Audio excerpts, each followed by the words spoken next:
Assalomu alaykum, hurmatli yurtdoshlar. Sizlar bilan men Hamid, kanalga xush kelibsizlar. Surxondaryoda yana bitta kon ochilib ketganini ko'pchilik ko'rdi, bildi va men hayron qolganim, ko'pchilik ba'zi bir blogerlar, ba'zi bir jurnalistlar chiqib turib, shuncha gaz ochiqdan ochiq havoga uchib ketyapti deb videoroliklar qilib chiqaribdi. Do'stlar, sizlar bitta narsani to'g'ri tushuninglar. Gaz bu xalqniki emas, sizniki yo bizniki emas gaz. Gaz bu valyuta. Gazni yoqqan xalqda kosasi oqarmaydi. Самое главное, tappa bilan o'tin yonib ketmabdi. Tappa bilan o'tin xalqniki u.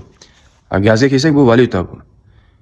O'sha havoga ochiqdan ochiq havoga chiqib ketgan shuncha gaz bu bizda ilmimiz yo'qligidan. Bilimimiz yo'qligidan. Ya'ni texnika masalasi bo'yicha kimgadir qaramligimizdan. Nechta kon ochilib ketdi? Qanchadan qancha gaz chiqib yotibdi?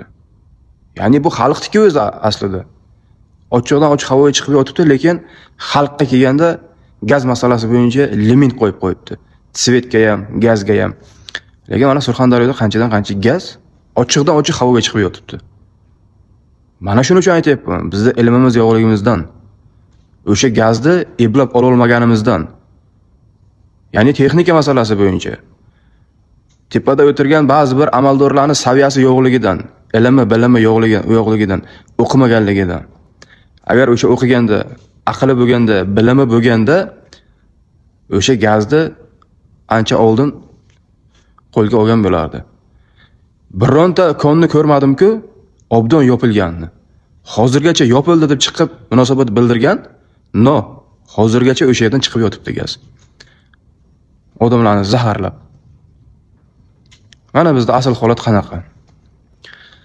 Ming afsus, bu holat bilmayman qachongacha davom etadi, lekin men bitta narsaga shubhalanmayman. Ya'ni bizdagi gaz bu 5 ta 6 ta O'zbekistonga yetadigan gaz bor.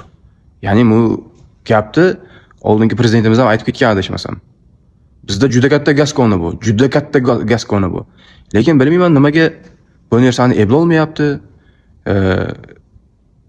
Qani bu Alisher Qodirov degan bir bobo bor edi. Alisher bobo chiqib turib valyutani yoqqan xalq kosasi oqarmaydi degan edingiz.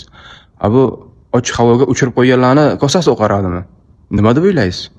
Yo'qsa energetika vazirligi. Bu sal pastroqchi, mana qarang, bu pastga nima bo'layapti? Odamlar nima desa, o'sha qo'l ostingizdagi ishchilaringiz nima desa gapiga ishonib ketavermasdan. Bu yondirib qo'yib nima xalqqa показуха qilyapsizlarmi? Mana bizda gaz qancha ko'rib qo'yinglar deb ba'zi bir hokimlaring chiqib turib, gaz deysanlar, tappingni qilib qo'y, o'tiningni qilib qo'y, gazlamasdan deb.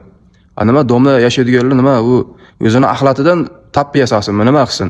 Qishloqda yashaydiganlar, bunda chekka hududlarda yashaydiganlar bir amallar. Domda yashaydiganlar nima qilsin? O'zini axlatidan tappi yasasinmi?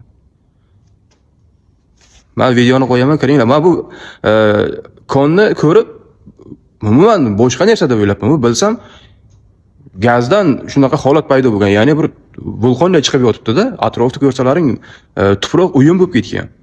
Mana qancha gaz kerak sizga? Qancha gaz kerak?